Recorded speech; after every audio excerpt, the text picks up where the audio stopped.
The Chiricahuas offer a little bit of every geography you can find in Arizona.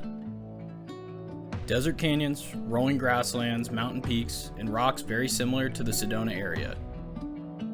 Although, like many other sky islands in this region, what separates itself from the others is the lack of people and its immense history. The home of the Apache peoples for almost 1,000 years, an area for rustlers and cowboys to escape the law in Tombstone, and evidence has been found for populations of people that date back to over 5,000 years ago. Its beauty and ruggedness are the reason I come here as much as I do, and it's a place in Arizona I find to be very undervalued by overlanders and travelers.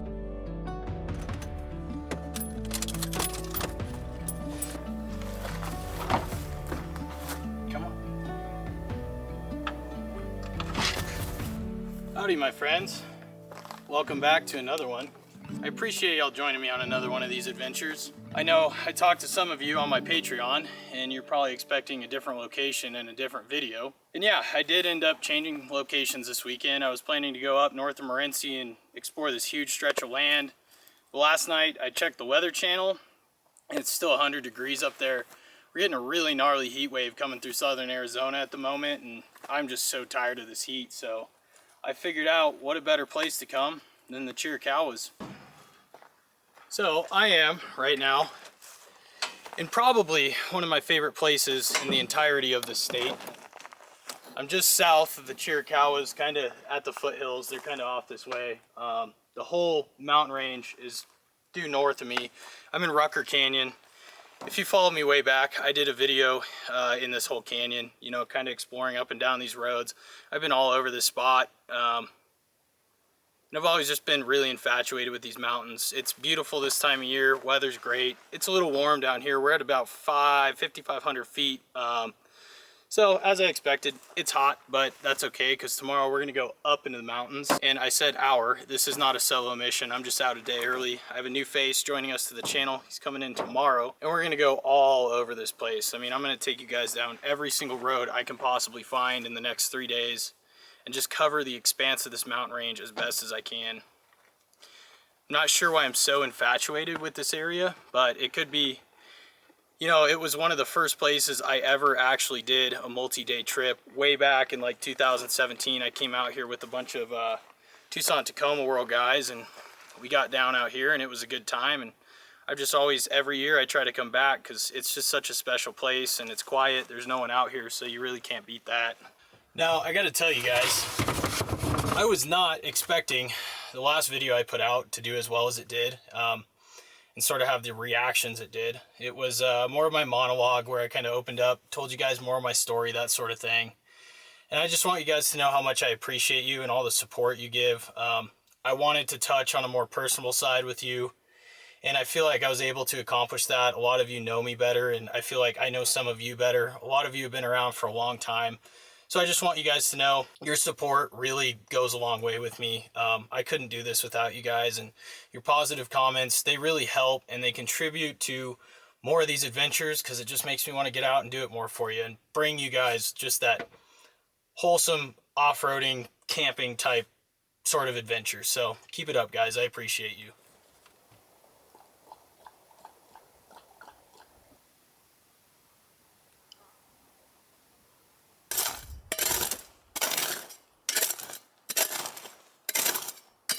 It's a little warm for a fire right now.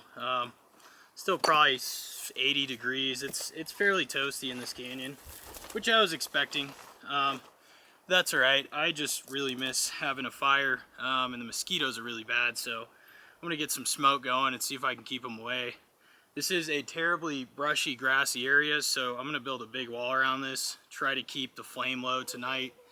It's a little bit breezy, but I think we're okay. Gotta watch where you're sticking your hands, my friends. I just picked up a rock and was like, man, I bet there's some critters out. And then I picked this one up, and I guess they are still out. It is the desert after all. You gotta watch out for these little guys.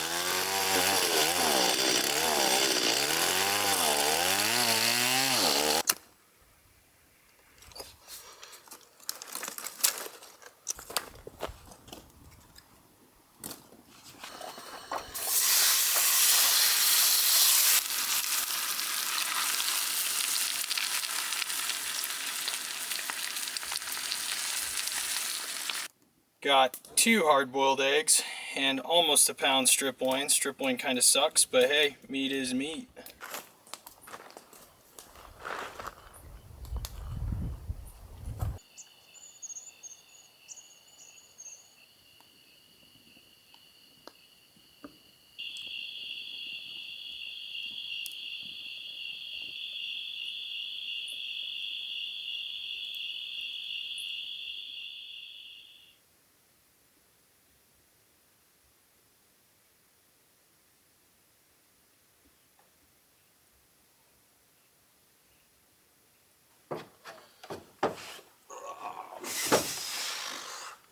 Good morning, my friends. It's getting pretty warm out here. It's fairly nice last night. Stayed a little hot all night. This shell does not allow for a ton of breeze to come through, so I didn't sleep great. Nights like this make me realize how much I like that swag bag. There's not a ton of air moving through the trees and whatnot. When I can open up the screens on that thing, I sleep so good. But not the best nights of sleep in here. But that's alright. It has its purpose in the wintertime when it's really cold. It insulates good. So since I didn't have this route totally dialed in like normal, since it was so last minute, what I do on Onyx, obviously you all know I'm a big fan of Onyx, not just because they're sponsoring this channel, just because of the ease of access and route planning. I've been in this area many times. So I know the gist of a lot of these trails. We're going to be venturing into an area that I have not been yet. So what I do before I come out is I'll download offline maps. I'll lay this over the screen. I'll download the offline maps in the highest resolution possible. And when I'm out here at night or in the morning without service, I'll start to go through and kind of look at these trails.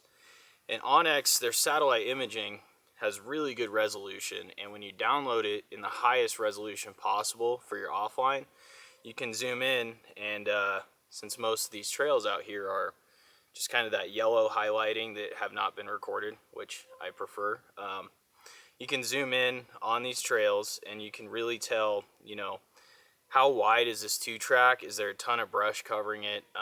Is the tree foliage thick? Because obviously I'm pretty big, so I have a hard time fitting through that. And just kind of get the idea and the gist of sort of the technicality of the road. You can't really see everything, but you get a pretty good idea when you're on this app. Like last night when I was laying in bed, right before I fell asleep, I just sort of sketched out with the build your route tool, which is my favorite tool by far. I built a route kind of coming down south here, one that I know we can loop back out to a main road because Onyx highlights that, and take it back up north, and on the north side there's a road over into Paradise that'll take us up to the top. I was able to do all that without internet, and all day we will have no internet, but I've got these offline maps downloaded. You go into offline maps, you just select a new map, you download it when you have service or Wi-Fi, and then you come out here and you don't have to worry about anything. So yeah, I do talk about Onyx a lot. I've used Gaia. I like Gaia. I like their 1960s and 1940s topo overlays when I'm out kind of trying to look for mines and cabins and get sort of a historical topographical outlook on an area, which is really cool. But the rest of the interface on Gaia, it's not super user friendly. Trails off-road is not huge in Arizona like Onyx is. Onyx really pushed this out west, and they've got a ton of ambassadors. They've got a ton of trail guides, mapping out systems. Like I said, I don't do a lot of that just because I like to keep most of this private. But they've done a really good networking job with other influencers to bring out this more data in more areas. And if you're new to this, don't go Gaia, don't go Trails Off-Road. Get off Google Earth. You're never gonna progress and find neat spots like that. You can sort of, you know, cross over the data. I'll take routes from Onyx, I'll patch it into Google Earth because it gives a little bit better of a sort of geographical outlook through their satellite imaging. But you really should have Onyx. It's by far the best software for this. All right, one more product plug that I'm super stoked about. This company, Aferiy reached out a couple weeks ago. I don't know if they saw how desperate I was for a good power pack, but they hit me up. They sent me this beautiful 240 watt generator that is running phenomenally. It's big, it's rather cumbersome. It doesn't weigh a ton, it weighs less than I thought it would. And I figured since I'm finally actually getting to use it, running all my camera equipment and lighting and everything off of it, I figured it was a good time to talk about it. It is damn nice. It's been running, it's fully charged. My fast charger drone battery fully charged it in like 15 minutes. I got 2 lights running off it, charging my phone, this camera. I still have 36 hours left of life. Just that alone only drained at 3%. We're sitting at 96. It was at 99 last night. I am super impressed because by now my 300 watt would have been already drained, and it's just the first day. So this thing, I think if I had some solar panels and I could charge it, I'll probably charge it when we're rolling, you know, on these bigger trips, because it has a charger I can plug into my inverter. But really, really nice, good quality. I'm super impressed with it so far. I will plug the link to this on their website, and then I will put my coupon code down below if you guys are interested. These are budget. A lot of the EcoFlows, the Jackeries, 2400 watts, you're spending about $1 a watt roughly, which is far too much in my opinion. This box comes in at just under 1,300 bucks. With my coupon code, it's around, I think, $11.50. I could be wrong, but like I said, I'll put that down below. You can do the math. It's budget. It's right on par with everything else I have. So I figured, heck, you know, if I can bring you guys a discount and get you something cheap, even if it's a knockoff, it was a Chinese manufacturer, but this thing is wonderful. I will be using this for quite some time because this is exactly what my setup needed.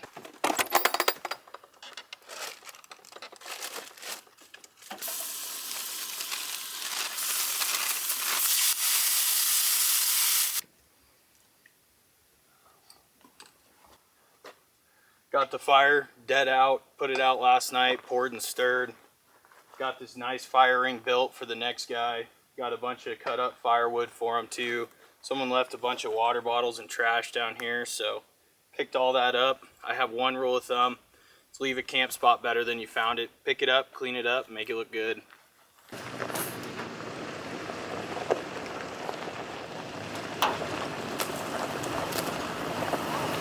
Okay. Yep, I had the same color. It's that is it Greystone metallic or pyrite mica? Pyrite, is what yeah. they call it. This thing is clean. How does the how does this do with dust? So like in here, so I put sealant down to help with water, but just like through like the tailgate and stuff, those that's where mine gets really dusty. A little bit right there, but other than that, it does pretty good. It's like I'm kind of contemplating selling the flip pack and just getting a soft topper. Yeah, I mean, I like it a lot. It's lightweight and stuff. Yeah. And yeah, so put some sealant down on there, and then you just get that little dust back there. But other than that, it holds up really good. It's a clean rig, man. Thanks. Very clean and simple. Yeah.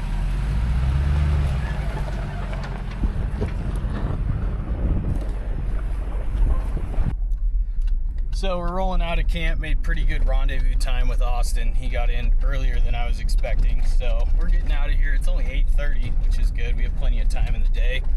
We're gonna be heading south out of Rucker Canyon towards Tex Canyon, and then going to a very iconic spot here in Arizona, basically in the furthest southeastern corner of the state. I'm not gonna ruin it till we get there, but like I said, very iconic and notable spot for a lot of you historians. So we're gonna go check that out, and then we're gonna head for higher elevation.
Camp Rucker was established in 1876 in the Chiricahua Mountains to support the U.S. military's efforts against the Chiricahua Apaches, who were led by prominent leaders like Cochise and Geronimo.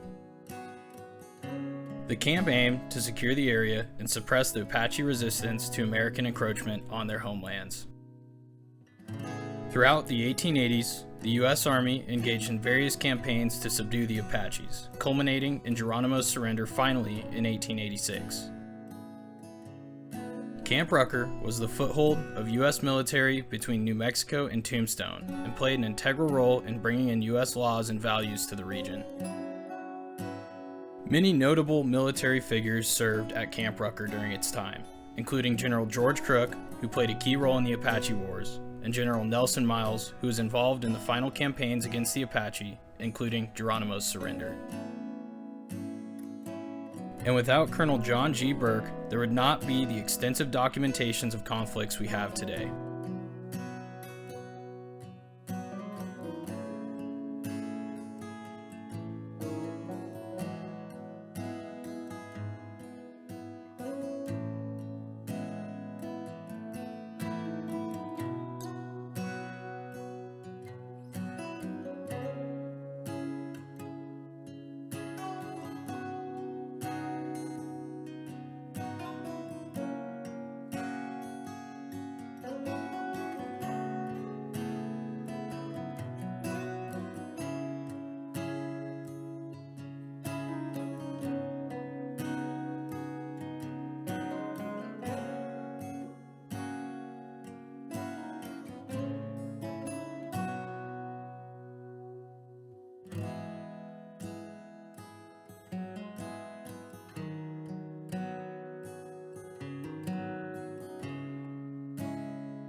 Well, we were trying to find the exact location for the Geronimo final capture site, but we ran into a bunch of lock gates.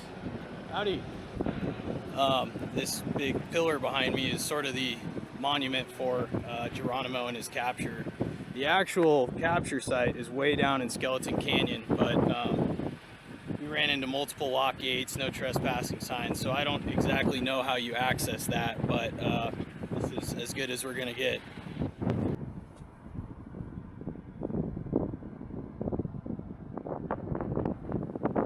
Something I just realized about this monument is they took the original mortars, I would assume. I don't know if that's from the Salado or Mogollon people long before Geronimo, but very well could be the same. Looks like it's glass on the inside, but original mortars and pestles, which is pretty neat.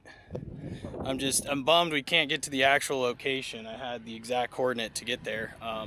Curious if any of you have actually made it to that spot, been to the actual surrender site. I would like to know if it is accessible. I think it's accessible if we went all the way up to Rodeo and then back down south, but I don't have a ton of fuel. I don't have a ton of fuel locations, and we got to go up into those mountains. So that's our game plan.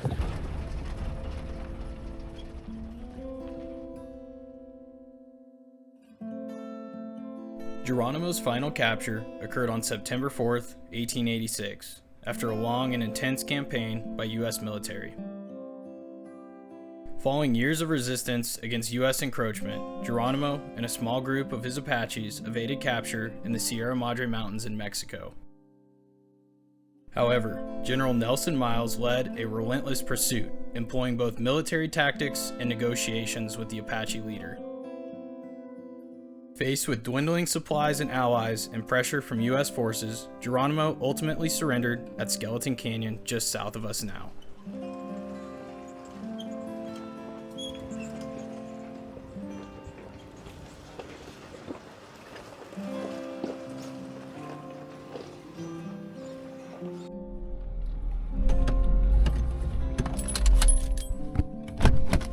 All right, man, these canyons are really cool.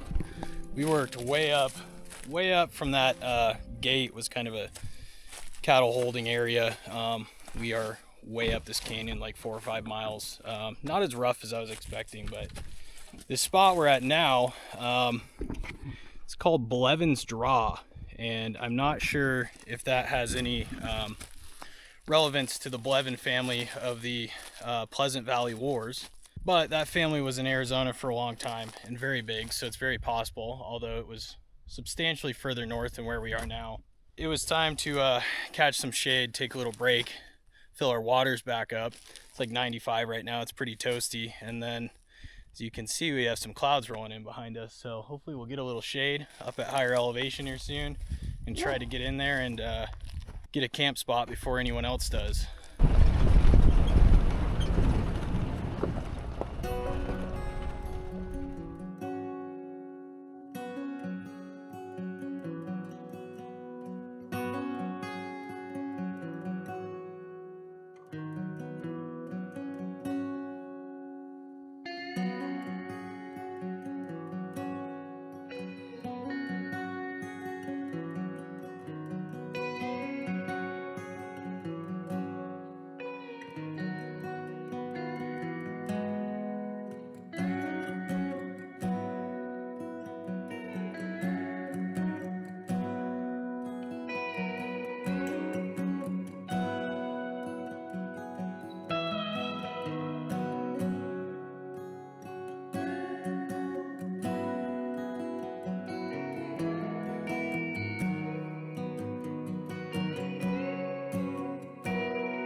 Man, did we luck out on this spot. Yeah, this is cool.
Good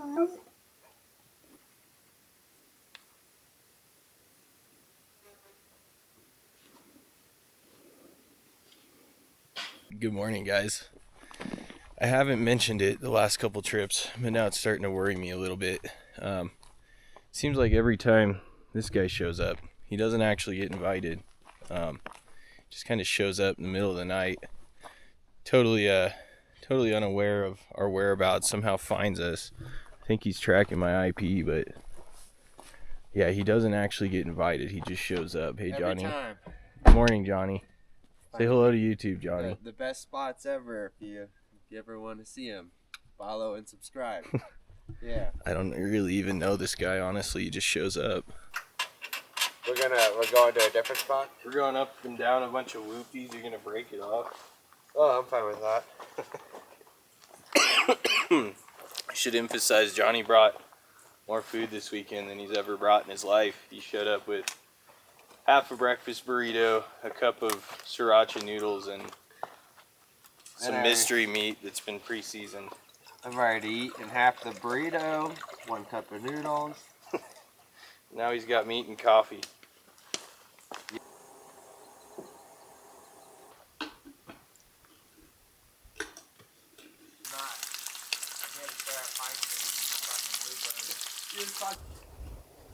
I'm also 50-50 on that because that's all I like.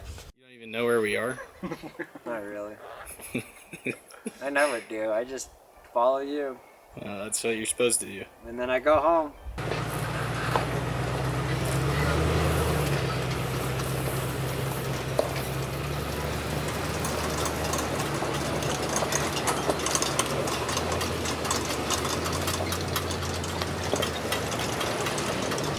Okay, we are headed out of camp right now, heading up towards Rustler Park.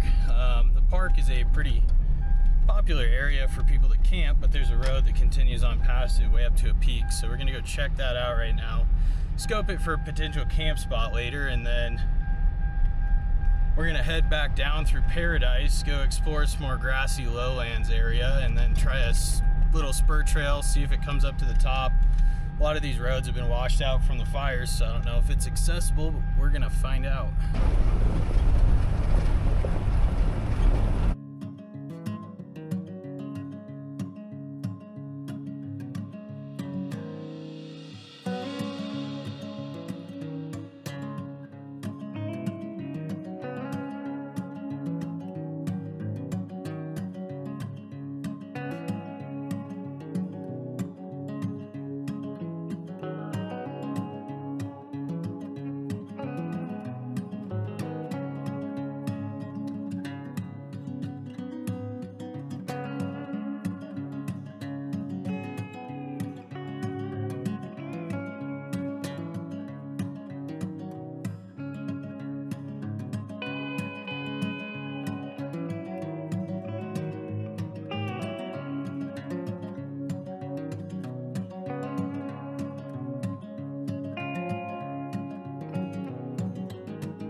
All right, well, welcome to the tallest camp spot on this mountain. We're at like 8,200 feet up here. Did a pretty good climb, about 1,000 feet. This is a good enough spot if we run out of options later in the day. I got a couple high elevation places to check out, but might come back here if it's hot and everything else is occupied. But now we got to go back down off this exquisite mountain and into the lowlands and back into the heat.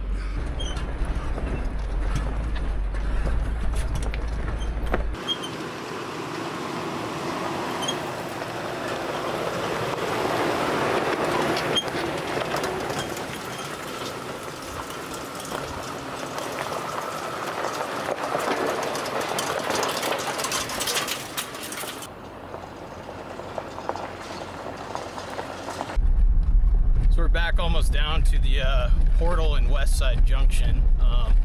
We're gonna head down the west side of the slope and try one trail that many years ago Johnny and I went up, and it was like somebody intentionally blew out the road and just past this gate.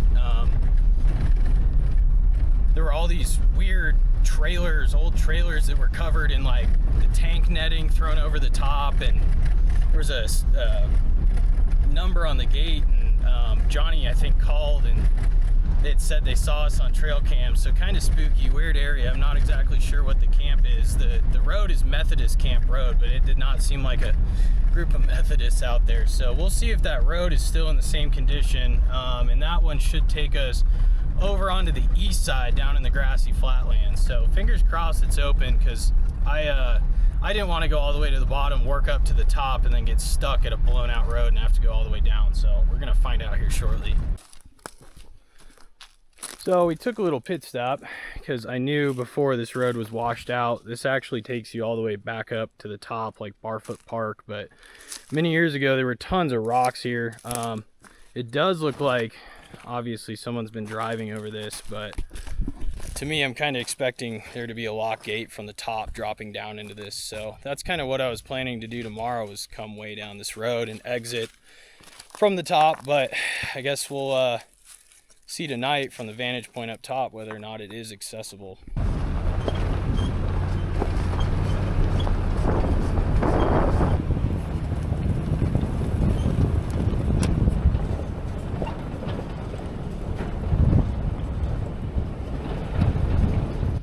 Well, we may have unfortunately ran into the spot I was anticipating. I just don't really understand how there's one tiny plot of private land ownership and you can't have easement through to the national forest. We're on national forest now. This lot is not national forest, it's private, and just like a quarter mile up the road, it is national forest.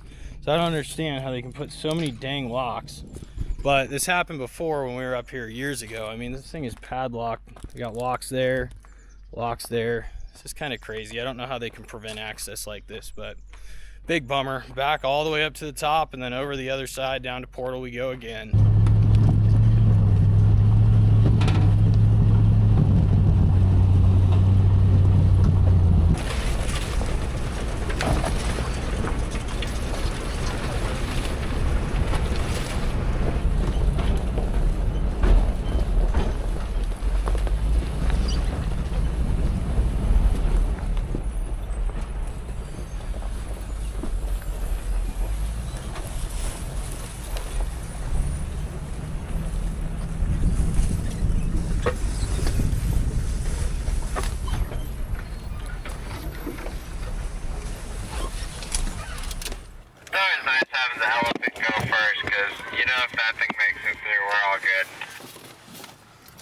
Oh yeah, if the Tundra can fit, we're good to go, but it does look like we're gonna have to get a little skinny here, fellas.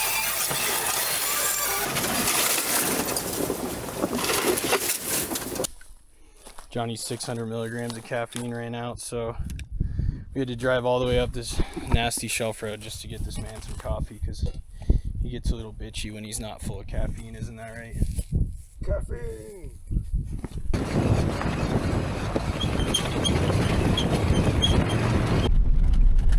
We are about to enter paradise. We're about to drive through right now.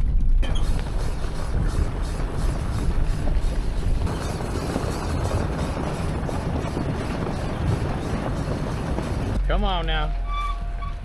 Get a move on.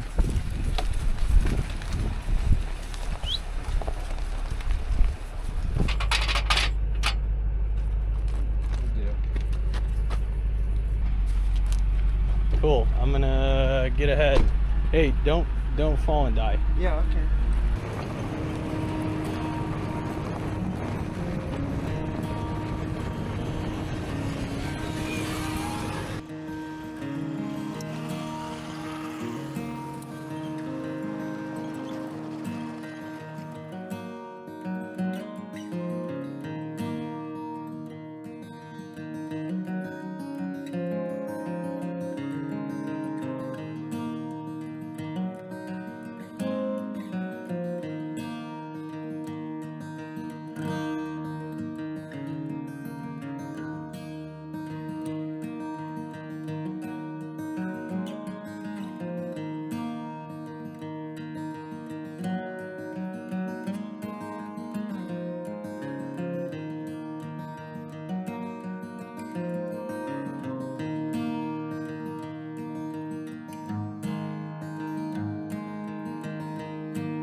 pretty cool camp spot.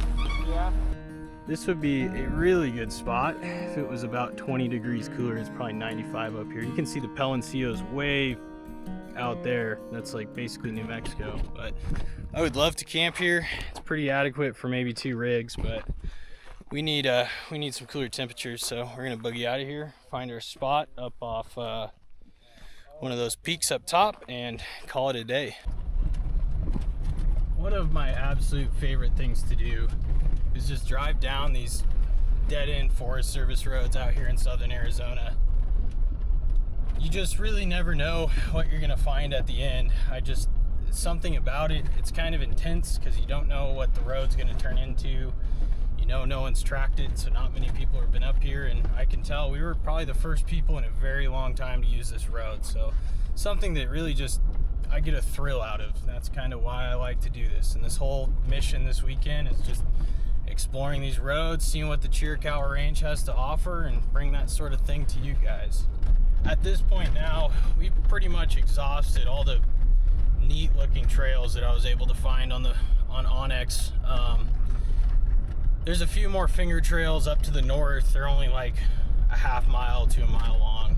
I just can't really see them worth checking out right now. This was one of the longest trails back in up to kind of the wilderness boundary. So I felt it was worth having a look. I'm glad we did. Really pretty area. It's just too hot. Now, if you're curious, getting these routes, I know many of you watching already know I have a Patreon, but I still have people asking for routes, and I understand they don't watch all these videos. They just pop into one and they want to go somewhere. But if you're watching this now, I would suggest hopping onto my Patreon. Try it out for a week. If you don't like it, that's okay, but I give you extensive coverage of all these routes.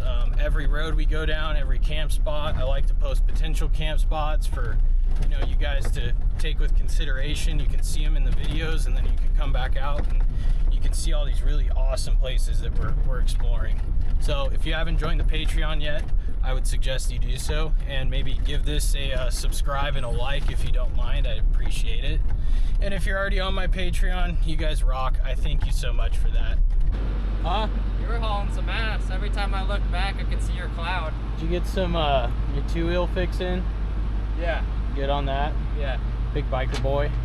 I needed it. I need some cool temperatures and a chair.